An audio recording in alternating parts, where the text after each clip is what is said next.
Sekarang yang paling bahaya, orang alim, orang soleh, hafal Quran, pinter qiraah, ngerti ayat hadis, menjadi sombong. Sombongnya mungkin tidak kelihatan di wajah dan badannya, tapi terasa dari hatinya. Kadang-kadang ketok moto nek wis qiraah iku ngene. A'udzubillahi minasyaitonirrajim.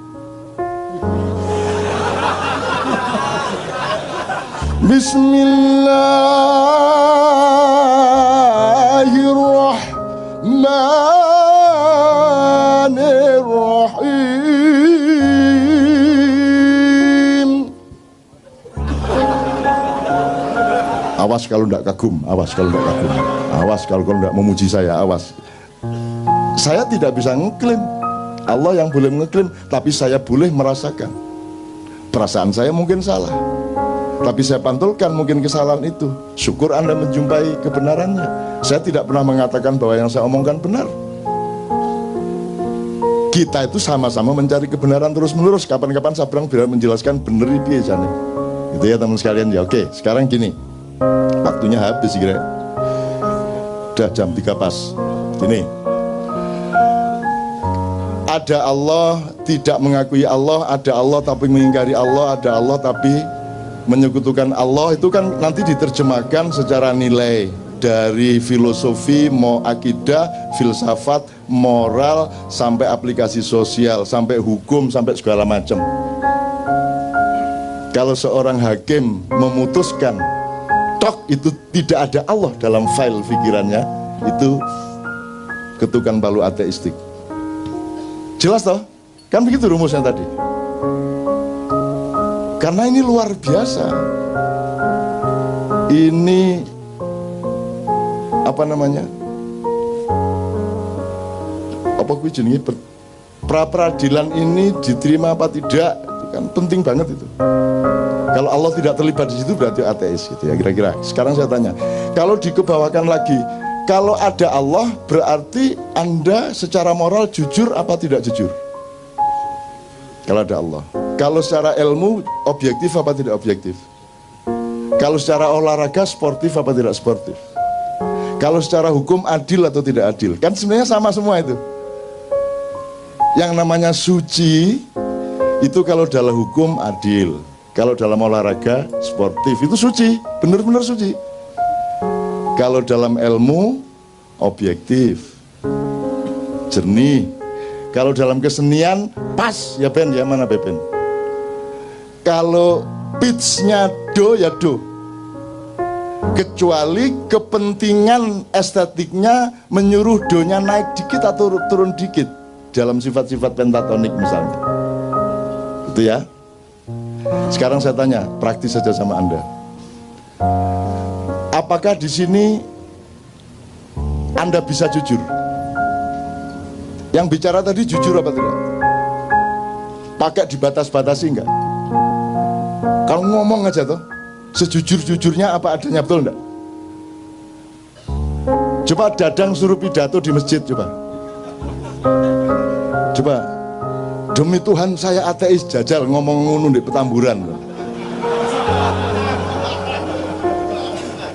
Tapi Dadang boleh jujur menjadi dirinya. Dan aku mengerti aslinya dia. Aku tidak percaya kepada kata-katanya, karena dia sangat lembut dan penuh cinta dan penuh kesolehan perilakunya. Loh, aku tidak percaya sama kata-katanya. Kata-katanya itu untuk menutupi kesuciannya. Dadang, top tedang kamu dang. Oh masuk Facebook kira. Itu sekalian ya, oke. Insya Allah di sini ya, dari tadi saya di belakang 2-3 jam di sana, dan saya lihat ini teman-teman jujur amat ya, suci mereka ini. Dan malaikat sudah Anda perintah untuk melindungi Anda, karena malaikat itu kan fungsinya ya'malu ma yu'marun, mengerjakan yang diperintahkan. Ustadz, siapa yang punya hak memerintah malaikat? Allah. Manusia boleh enggak? Tolong kapan-kapan antum jelasin. Siapa ahsani takwim? Manusia. Siapa yang diberi hak khilafah? Manusia. malaikat di bawah manusia atau di atas manusia dalam soal otoritas khilafah? Di bawah manusia, jadi Anda bisa perintah malaikat. Loh, ini beneran kan bareng hati nih. Gendeng arek-arek ini kurang ajar, aku diarani ngono karo arek-arek. Bayangin itu. Wah, kalau banjir Nuh itu yang mati berjuta-juta orang itu Israel, wah speed tinggi pokoknya. Wah, itu remeh mbuh piro itu. Gimana sih? Malaikat itu institusi gitu loh. Ada Perdana Menteri namanya Jibril, menteri ini namanya Mikael, menteri penerangan namanya Israfil. Masa Israfil ini trompet terus, masa diciptakan Allah bermiliar-miliatan penjawabnya mek ngene ya. Gendeng arek iki. Mbok pikirannya hidup. Nah, ini kan Anda berlatih untuk ludeng akalmu, betul enggak? Di sini ludeng enggak pikirannya?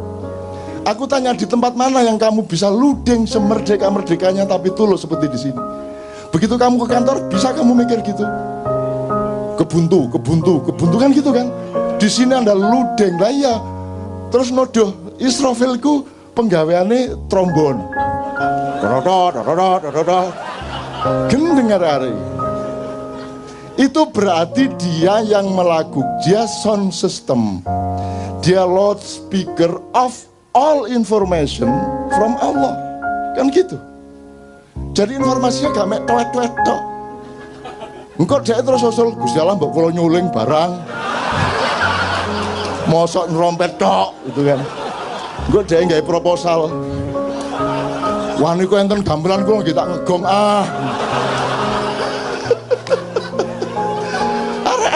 Gila. Gimana ulama-ulama ini jelasin Islam, ya Allah? Kok tidak boleh berkembang akal sehat itu? Gitu loh. Itu berarti dia yang menjadi duta informasi. Jadi al-khabirnya Allah itu melalui Israfil. Tapi khususan untuk Muhammad, surat sakti itu Jibril langsung Perdana Menteri gitu loh. Terus saiki mergo wis gak ono wahyu, Jibril nganggur.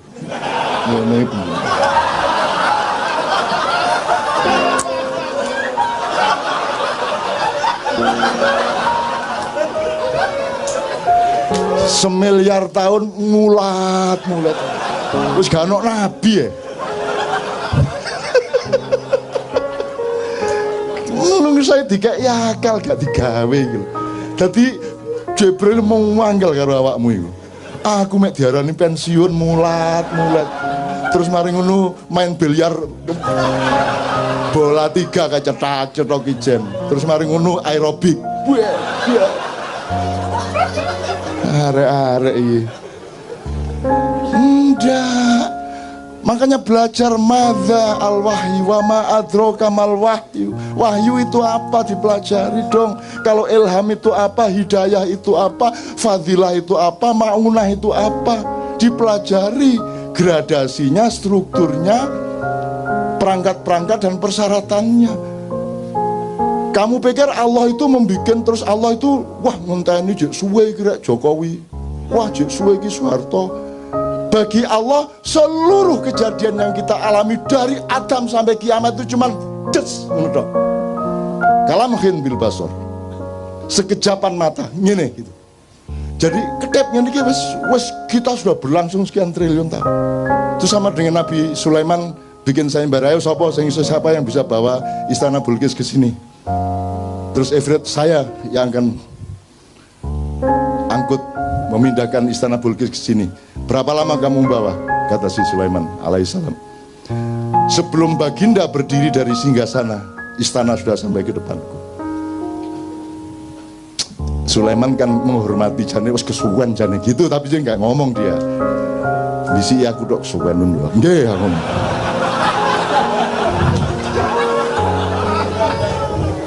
Akhirnya muncullah Asif bin Barkhiyah.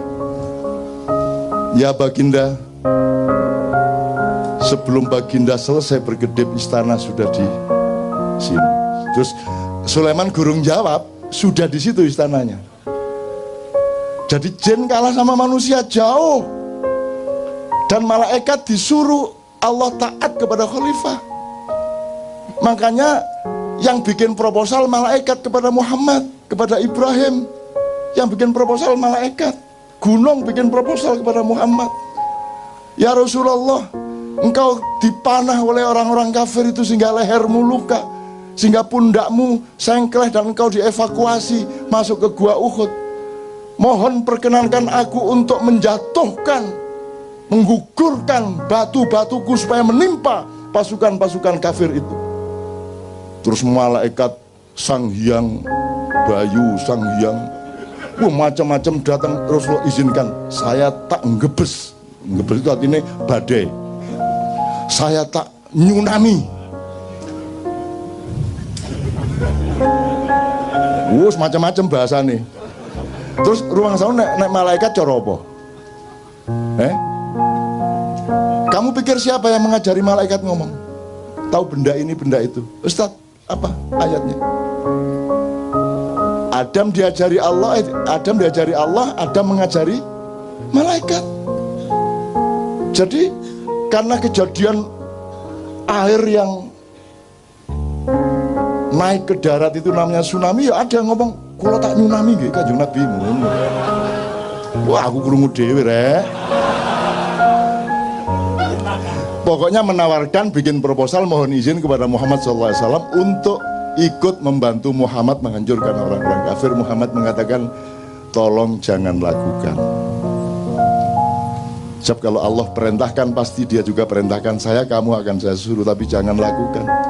Karena aku sudah terlanjur mendoakan agar yang melukai saya tadi nanti punya cucu menjadi pemimpin Islam. Gitu loh.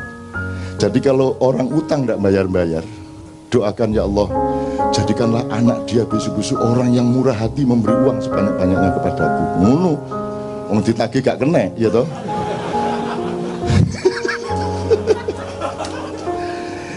Gembira ya Anda ya. Loh, ini namanya rahmatan lil alamin. Bukan hanya rahmatan lil ad loh. Kita khalifatun fil ad, tapi rahmatannya lil alamin. Jadi Anda harus bisa ke Mars. Anda harus naik ke langit-langit. Anda harus ke langit 2, langit 3. Anda menembus dimensi-dimensi. Karena Anda berkewajiban untuk rahmatan lil alamin. Lah ini bumi tok aja kamu tidak bisa rahmatan lil alamin. Paten-patenan bendino. Soal tato gelut. Ayo tatoan gak oleh wudu. Gitu toh? Gak sah wudumu. Seneng arek-arek. Kok gak sholat? Aku gak sah wudu ya. Disangganya terus sedih, seneng. Wong gara-gara tatoan gak bisa wudu. Akhirnya dia gak pernah sholat kan. Sing salah sing bid'ahno tau sing karena mau gak sholat akhirnya. Jadi kalau Anda ingin tidak sholat, mulai besok tatoan. Padahal wudhu itu kan bukan urusan kebersihan jasad, tapi kebersihan hidupmu, rohanimu, perilakumu, akhlakmu. Makanya secara simbolik meripatmu dibasuh, karena kamu harus waspada, kamu sering melihat hal-hal yang tidak baik. Begitu juga telingamu, mulutmu, hidungmu, dan seterusnya. Kakimu, tanganmu dibasuh karena dia sering melakukan, dibersihkan dari perilaku-perilaku biasa. Kalau yang kentut pantatmu tidak diusap. Masa ono wudu ngene ngene wudu. Enggak ada. Bal yang kentut siapa? Jadi yang kotor mana? Pantatnya tuh. Nah, jadi ternyata wudu itu bukan urusan kotornya badan. Wong buktinya yang dicuci mukanya. Kalau Anda tidak paham soal ini, lama-lama badanmu bertengkar sendiri. Badanmu, wajahmu begitu diwudu, aku gak melok ngentut.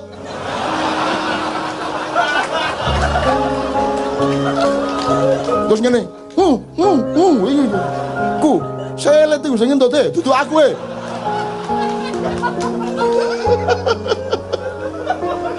Logis ya? Jelas ya? Agama menggembirakan ya? Paling tidak menjadi rahmatan lil alamin pada dirimu, pada keluargamu. Wis alhamdulillah. Kalau itu sudah kamu alami setahun 2 tahun, kamu adalah rahmatan lil alamin bagi tetanggamu, bagi semua yang ketemu dengan kamu. Kan begitu. Kalau Anda sudah mendapat cahaya, lama-lama Anda menyatu dengan cahaya, lama-lama Anda menjadi cahaya. Kalau Anda sudah menjadi cahaya, tidak perlu bersinar. Oh, tak terus no gendeng kan. Kalau Anda sudah bersatu dengan Allah, Anda tidak butuh iman, Bu. Gendeng lagi.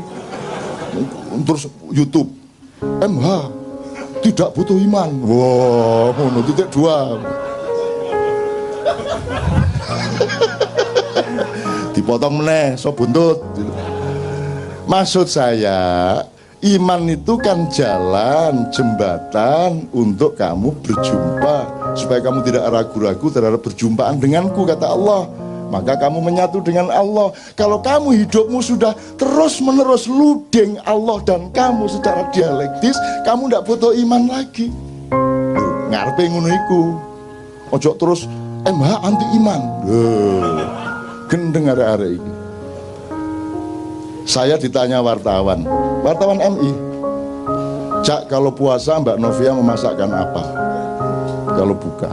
Terus aku jawab, pokoknya saya itu ndak ingin yang susah-susah. Maksudnya, ya misalnya daging ayam itu kan kudu betot, dicekel apa? Belumnya terus wus angel Mas, aku tempe tahu wis gampang, bleng kecapi cepet. Terus besok keluar di koran MI, MH2 saya anti daging. Apa ya? Saya anti daging. Ucapan vegetarian, naruno terusan akhirnya. Saya ndak vegetarian. Saya tidak anti daging. Bayangin kalau saya vegetarian dan saya yakin kepada vegetarianisme, terus semua manusia itu vegetarian, dunia akan hancur. Lah terus PT gak dibelah, wedhus ambruk, jalan Tamrin wedhus kabeh. Ndek Senayan PT petok. Lah ndak boleh disembelih, dibunuh ndak boleh, sembelih ndak boleh, terus piye? Wah, akhirnya overpopulasi, kambing, sapi, kerbau, wah sembarang, burung dara semua nggak boleh diapa-apain kok. Jadi kalau vegetarian karena keperluan pribadi tidak ada masalah, tapi jangan dijadikan ideologi. Coba kalau tak laksanakan bener kan ngeluh dewe kan dasmu. Bayang no, pewete iki. Macet-macet itu petok mau ubur petok ya apa. Istana iki sine wedhus.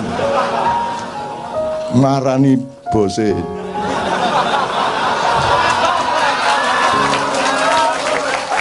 Ngono upamane ya. Oke, sekarang saya tanya, iki wis entek waktu nira aku kudu nang airport iki rek. Oke. Anda di sini jujur, insyaallah ya. Berarti Anda sama Allah kompatibel, luding dia pada Anda, ya. Sekarang saya tanya, kalau di rumah berapa persen bisa jujur? Di rumah tanggamu sama istri, sama suami, sama anak, berapa persen bisa jujur? Nggak usah kamu jawab, cukup di batin. Begitu kamu ke kantor, berapa persen jujurnya?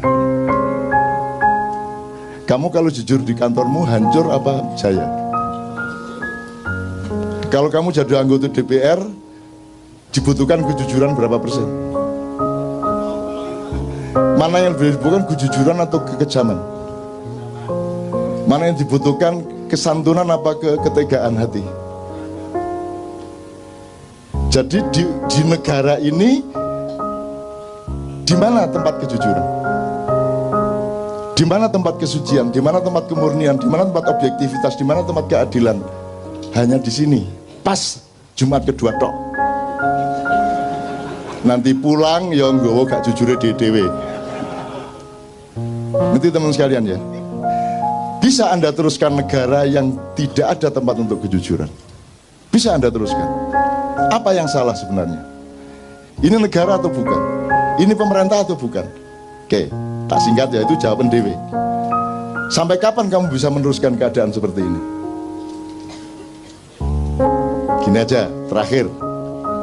Salah satu parameternya gini.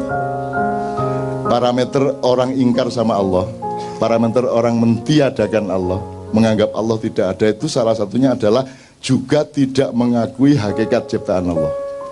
Misalnya Allah menciptakan batu, kerikil, kerakal, watu, aki enggak sih? Ya, fosil kayu ta sakar munggut sih. Batu mulia itu apa saja?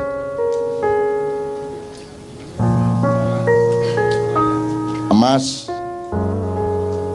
intan, berlian. Oke, mau milih apa? Intan gitu ya? Intan ya?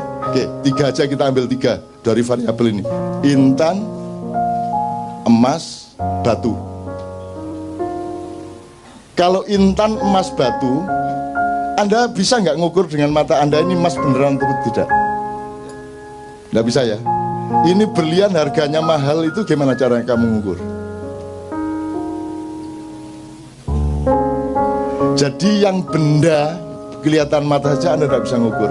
Sekarang Anda tahu nggak bahwa manusia itu dibikin oleh Allah, ada yang berkualitas batu, ada yang berkualitas tembaga, silver apa namanya, perak, emas, berlian, intan, mutiara. Betul enggak?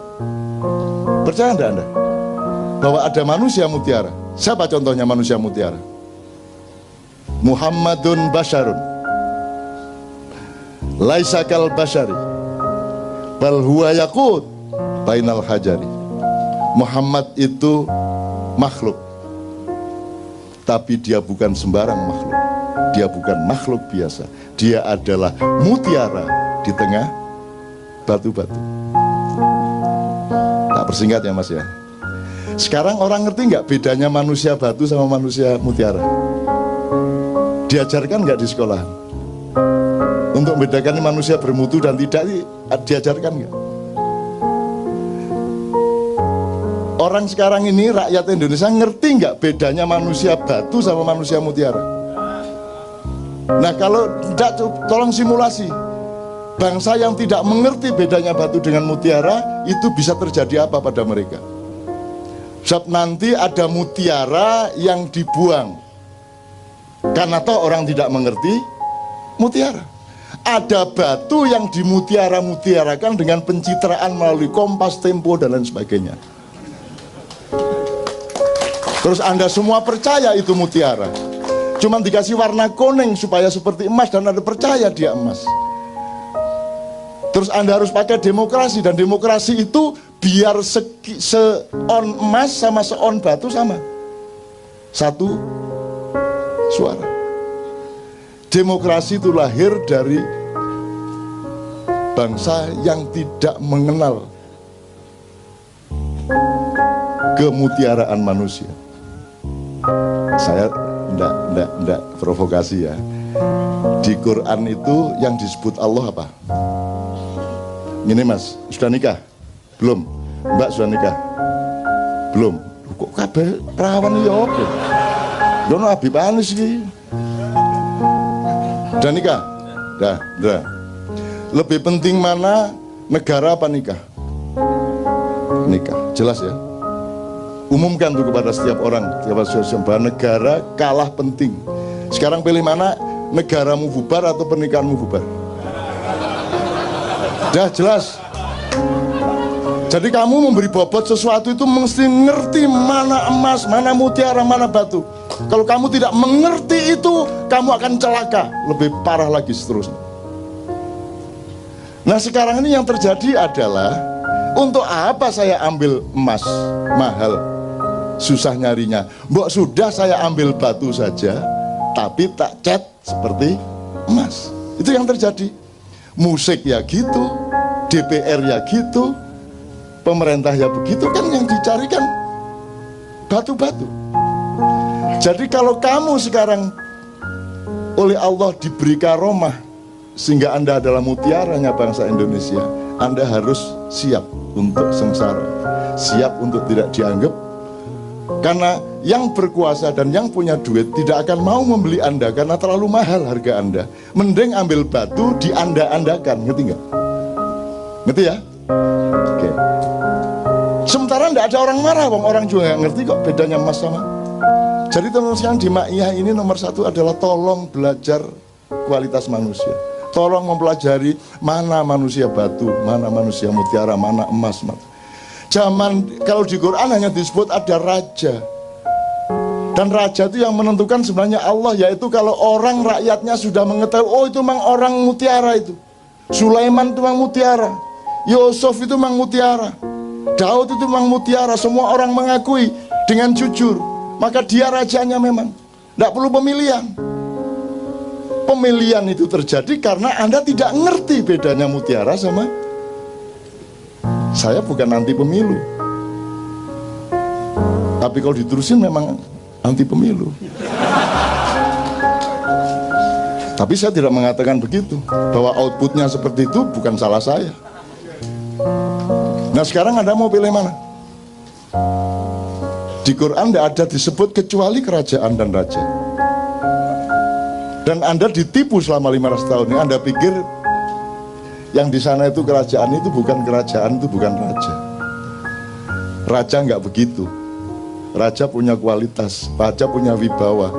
Kalau pakai terminologinya Ronggo Warsito ya Satrio Pinandito, Sinisian Wahyu, Sinanding Wahyu, enggak apa-apa, Sinisian Sinanding bodoh sama. Jadi Anda harus bisa melihat. Nah sekarang mutiara-mutiara justru dihancurkan. Apakah dia inovator teknologi? Harus dihancurkan. Apakah dia wartawan kreatif? Dikeluarkan. Karena Anda mutiara, Anda mau jujur, mau jernih, mau berbinar-binar seperti mutiara, Anda dikeluarkan. Yang dibutuhkan batu-batu yang dipoles. Karena sekarang yang nomor satu pencitraan. Yang penting itu bukan kamu itu ayam atau bukan. Yang penting rasamu ayam. Bener nggak? Kata Sabrang, jeruk itu hanya dipakai untuk cuci piring. Nah yang diminum orang itu yang rasa jeruk. Gendeng bang saiki. Apalagi orang Jawa, ini sedang periode di mana orang Jawa memperhinakan dirinya. Kalau ada sinetron yang paling rendah derajatnya pasti orang Jawa. Kalau pembantu rumah tangga harus orang Jawa. Kalau pelawak yang dibodoh-bodohkan pasti orang Jawa. Bahwa bahasa yang paling jelek adalah yang medok. Sehingga orang Jawa pun kalau di televisi menjawa-jawakan dirinya, bagaimana kamu kok baru datang sudah malam begini. Ya gak ono wong Jawa ngomong ngono rek, dimedok-medokkan. Jadi dia bikin jeruk tanaman, bikin jambu, bikin opo, ternak lele. Engkok nek wis ada jeruk yang bagus disebut jeruk Bangkok. Pokoknya nek Jawa itu ngelek dewe. Begitu apik nek gak Bangkok, Bombay, apa meneh? Jumbo, Mandarin kan gitu. Pokoknya yang istimewa, yang mutiara disebut luar negeri. Nah Anda bulan depan harus mulai tahu bahwa Anda ini direkayasa untuk ditutupi, dimusnahkan, dipendem, dihancurkan, disembunyikan dalam waktu yang sangat lama. 500 sampai 700 tahun tergantung cara kita melihat bagaimana. Tetapi ini sudah sampai hampir ujungnya. Dan kita akan menemukan zaman yang baru sesudah itu. Insya Allah tidak lama lagi. Yang sehat badanmu, yang sehat, doakan saya juga sehat. Ini sudah berakhir, akan berakhir. Tapi kita masih akan lucu tidak karu-karuan beberapa tahun ke depan ini. Terus lucu sampai jangan guyu. Itu ya teman-teman sekalian ya. Pokoknya mutiara dan batu ya tolong diingat. Itu aja kira-kira saya kira saya harus segera ke airport. Saya mohon tidak bersalaman malam hari ini karena engkau sudah rohani ya. Kalau engkau masih membutuhkan tangan, jasad dan materialku, engkau rendah. Tapi karena engkau dan aku sudah mengalami pertemuan rohani yang agung, maka tidak perlu bersalaman secara langsung. Itu caranya mergo kati kepingin cepet-cepet. Loh ya kan gitu, orang hidup kan mesra ya kalau begitu kan. Ya kan berarti aku sudah menyalamimu ini sekarang. Gitu ya. Tak doain semua Anda di sini akan oleh Allah dibuka seperti Rasulullah dibuka oleh Jibril dada dan kepalanya. Hidupmu akan semakin terbuka. Kapan Anda butuh, Anda dapat dari Allah. Kapan Anda ada kesulitan, langsung Anda ketemu kemudahannya. Amin ya rabbal alamin. Saya mohon kita semua berdiri, Ustaz, mohon didoakan.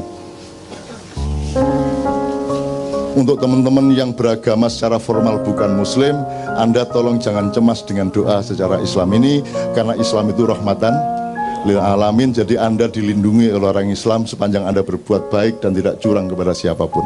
Fadhil Ustaz. Al-Fatihah. A'udzubillahi minasyaitonir rajim. Bismillahirrahmanirrahim. Alhamdulillahirabbil alamin arrahmanirrahim maliki yaumiddin. Iyyaka na'budu wa iyyaka nasta'in ihdinas siratal mustaqim siratal ladzina an'amta 'alaihim. Astaghfirullahaladzim, astaghfirullahaladzim, astaghfirullahaladzim. Allahumma salli ala Sayyidina Muhammad wa ala ali Sayyidina Muhammad. Allahumma taqabbal minna salatana wa siyamana wa ruku'ana wa sujudana wa qu'udana wa tadarru'ana wa tahassu'ana wa tamim taksiruna ya Allah ya Rabbal Alamin. Allahumma antas salam wa minkas salam wa alaika ya'udus salam fahayyina rabbana bisalam wa adkhiluna jannata darus salam tabarakta rabbana wa ta'alaita ya dal jalali wal ikram. Ya Allah ya Rahman ya Rahim, ya Malik ya Kudus ya Salam, ya Mu'minul Muhaiminul Azizul Jabbarul Qahhar. Wahai pemilik alam semesta raya yang memiliki jiwa-jiwa kami, maka jadikanlah jiwa-jiwa kami yang jauh dari kesan untuk kami membangkang kepadamu. Jadikanlah malam ini malam yang penuh dengan keberkahan, malam yang penuh dengan makna untuk menghadirkan hidayah kepada kami semua. Ya Allah ya Rahman ya Rahim, ampunilah dosa-dosa kami, dosa kedua orang tua kami, dosa guru-guru kami, dan dosa orang-orang yang menghendaki dosanya diampuni pada malam ini. Oleh karena itu ya Allah, bukakanlah pintu hidayah, inayah, dan karomah kepada kami yang jujur pada malam ini. Ya Allah ya Rahman ya Rahim, karena itu perkuatlah cinta kami kepadamu. Ana uhibbu ilaika ya Rabb, nahnu nuhibbu ilaika ya Rabb. Kami tidak mampu mengukur apa yang kami bisa perbuat untuk kami bisa diterima oleh Engkau, tetapi yakinlah bahwa pada malam ini kami sesungguhnya mencintai Engkau dengan cara apa yang bisa kami lakukan. Ya Allah ya Rahman ya Rahim, bukakanlah apa yang mesti dibukakan, dan itu baik untuk kami. Tutuplah apa yang mesti ditutup, karena itu tidak baik untuk kami. Ya Allah ya Rahman ya Rahim, di bawah bimbingan pembimbing kami Kiai Ca'nun, insya Allah mudah-mudahan kita semua mendapatkan makna pada hari ini dan dihadirkan kembali dalam satu kehadiran yang penuh dengan kerinduan. Amin. Panggillah kami dalam kerinduan yang penuh dengan kerinduan kepadamu ya Rabb, untuk kami bisa bertemu denganmu dalam satu ucapan salamun qaulam mir rabbir rahim. Rabbana zalamna anfusana wa illam taghfir lana wa tarhamna lanakunanna minal khasirin. Irhamna ya arhamar rahimin, irhamna ya arhamar rahimin, irhamna ya arhamar rahimin. Rabbana atina fid dunya hasanah wa fil akhirati hasanah wa qina azabannar. Subhana rabbika rabbil izzati amma yasifun wa salamun alal mursalin walhamdulillahi rabbil alamin. Al-Fatihah. A'udzubillahi minasyaitonir rajim. Bismillahirrahmanirrahim. Alhamdulillahi rabbil alamin arrahmanir rahim maliki iyyaka na'budu wa iyyaka. Teman-teman sekalian, 2 menit. Insya Allah karena Anda sudah mempersembahkan kesucian hati, kejujuran pikiran, kearifan budaya, dan kesabaran mental selama 8 jam penuh untuk umat manusia, untuk bangsa Indonesia, untuk makna rahmatan lil alamin, maka insya Allah Anda sekarang punya hak untuk memohon khusus untuk keperluan Anda pribadi dan keluarga, atau apapun yang menyangkut kehidupan Anda. Bayangkan, renungkan, dan ucapkan di dalam hati masing-masing. apa yang Anda perlukan dari Allah, Anda mohonkan kepada Allah. Mudah-mudahan Allah tidak tega untuk tidak mengabulkan, karena Anda telah membuktikan cinta Anda yang luar biasa, kesabaran yang luar biasa demi umat manusia, demi bangsa Indonesia, demi rakyat, dan rahmatan lil alamin. Semua nanti ucapkan kun fayakun supaya Allah mengabulkannya betul. A'udzu billahi minasy syaithanir rajim.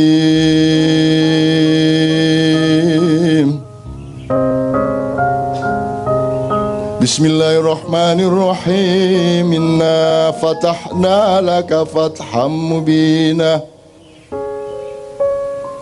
liyaghfira laka Allahu ma taqaddama min dhanbika wa ma ta'akhkhar wa yutimma ni'matahu 'alaik wa yahdiyaka siratan mustaqima wa yansuraka Allahu nasran aziza. Allahumma salli wa sallim ala sayyidina Muhammad wa ala ali sayyidina Muhammad. Innama amruhu idza arada syai'an ay yaqula lahu innama amruhu idza arada syai'an ay yaqula lahu innama amruhu idza arada syai'an ay yaqula lahu kun fayakun. Fasubhanalladzi biyadihi malakutu kulli syai'in wa ilaihi turja'un. Rabbana atina fid dunya hasanah wa fil akhirati hasanah wa qina adzabannar. Subhana rabbika rabbil izzati amma yasifun wa salamun alal mursalin walhamdulillahi rabbil alamin. Al-Fatihah.